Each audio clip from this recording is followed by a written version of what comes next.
Kune avo vakaona show yaTinashe Mugabe iyi munhu anofanira kutoenda kujere. Guys, zvinhu zvinorwadza kuti sekuru vobata muzukuru wavo chibharo. Welcome back to your channel. Please don't forget to like and subscribe. I just thought, guys, let's do a reaction video on this one yakapostwa paDnashow. Mwana anga aine 14 years achibva aenda kubhora ndobva anomwawo zvinodhaka iri experiment neshamwari dzake. Kwakudzoka kumba ndokusvikopinda mumachira sekuru ndobva vauyawo ndokuvata naye vachimubata chibharo. Ari kuti iye akatoona kuti aiwa ava ndisekuru kava, asi semunhu anga akadhakwa haana kugona kuvastopa kuita zvavanga vachida kuita. Ivo pakuzodaniwa kuti vabvunzwe vakabva vangoedza kutsika-tsika, asi vakazobvuma havo kuti handina kubvumirana naye. Pekutanga vakati akambobvuma, asi vakazobvuma havo kuti aiwa havana kubvumirana, vakamubata nechisimba. Asi excuse yavo imwe chete, vari kuti ivo ndakange ndakadhakwa chero neni. Vakangoti vapedza kubata basa iri ndokubuda mumangura ndokuenda kuHarare, havana kuzodzoka zvakare. Kwakutodzoka nekuti vana Tinashe Mugabe vari kuda kuita maDNA test. Guys, if you are listening to or if you watched this one, it was so touching. The whole time she was crying. And she zvinorodza ndechekuti akaedza kuudza vabereki vake kuti veduwe ndabatwa chibharo pavakaona kuti aane mimba. He at the time she was very young. Akatoshamisika kuti ko mimba sei ichibva nekupi. Asi akangotaura kuti sekuru ndivo vanga vandibata zvechisimba. Amai havana chavakataura uye baba vacho havanawo kusumiwa nyaya iyi. Guys, uri mai vakazvara, whether ihanzvadzi yako kana kuti mwana wabhodhi wako, say in this case uyu anga ari mwana wehanzvadzi yamai vemusikana uyu, haana mai ava havana kugona kumirira chokwadi vachityira kuputsa ukama.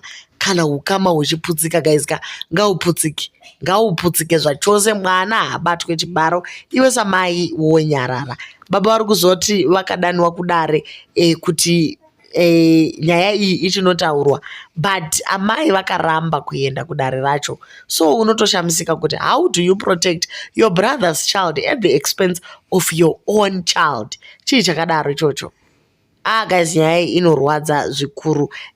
Imwezve nyaya yatoona panyaya iyi inyaya yekugara mudzimba diki veduwe urombo havo. Asi nyaya iyi musikana ari kuti vairara musame room, mudining room, umwe achirara kune rimwe divi nemachira ake, umwe achirarazve kune rimwe divi.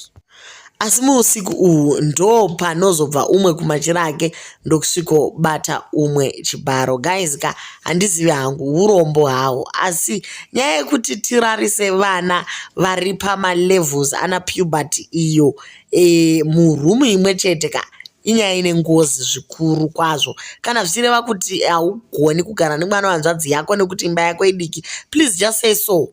And iko zvino information age, vana vane zvakawanda zvavari experimenta.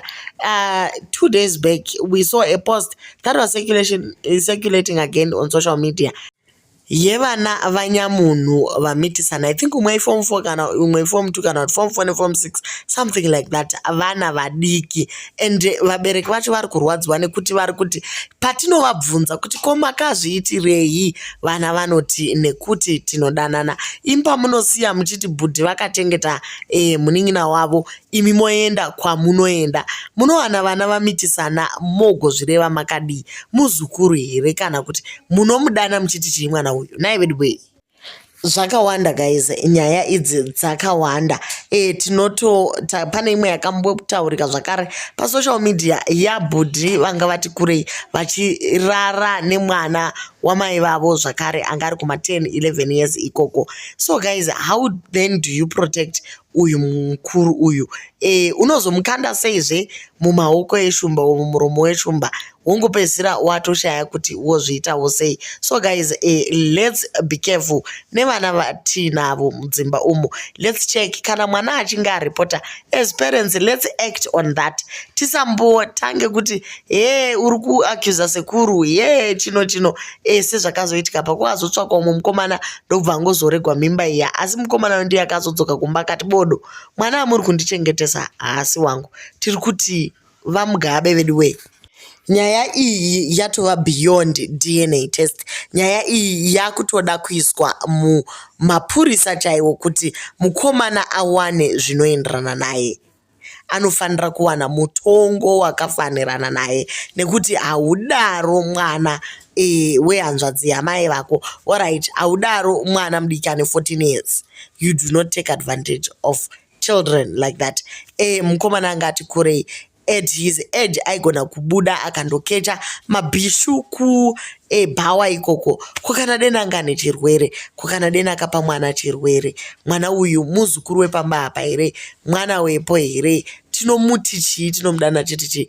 VaMugabe mukomana kuma-relevant authorities abve angosanganawo nenyaya dzake muchikurubhi opinda ondosevhawo sentence kuratidza kuti kune vamwe you do not do that. Haubate chibharo, number one. And zvinhu zvinenge zvekurara nehama dzako chaizvo, aiwa zvinosungisa, ngazvisungise vanhu. Manetizens ane mixed feelings ari kuti chero ivo sekuru ava vari kuti ivo ndandisachagoni kuzvibata ndosaka ndakazorara nemuzukuru kuri kunzi hazvina basa kuti makakonewa kuzvibata munofanira kuendeswa kumapurisa. Vamwe vari kuti this show must report nyaya iyi and give update. Episode E was not even supposed to be aired. Upon realizing kuti paitika zvinhu zvemashiripiti apa, they should have acted on it quickly. That girl is emotionally unstable and mukomana uyu ane moyo wakashata to the core. Police case Tinashe ndarwadziwa, justice for the girl child. Isati yatombopera show iyoyi mukomana aifanira kuva atopinda mukati. This girl still looks like she's a minor. This issue should be investigated. Ndabatikana hangu, I hope relevant authorities will intervene. This is wrong on every possible level. What kind of nonsense is this? Nzara yei apo wakatorohwa nembanje. This case really needs attention. Kweye musikana getting drunk zvekutadza kuziva sekuru. Vedweka, few months after delivery, she's already staying nomwe murume. Mwana uyu needs help. Her mother is also to blame. Kukava nyaya yakaipa kudai so and protecting nephew uchikonzeresa pain kune wako mwana. That child was hurt. Even a voice chaiyo she is hurt emotionally. Tinoda justice zvachose. Hanzi ini ndini ndawea ndandine nzara. One way ticket yokuti kuruby blaz. Hapana nyaya apa.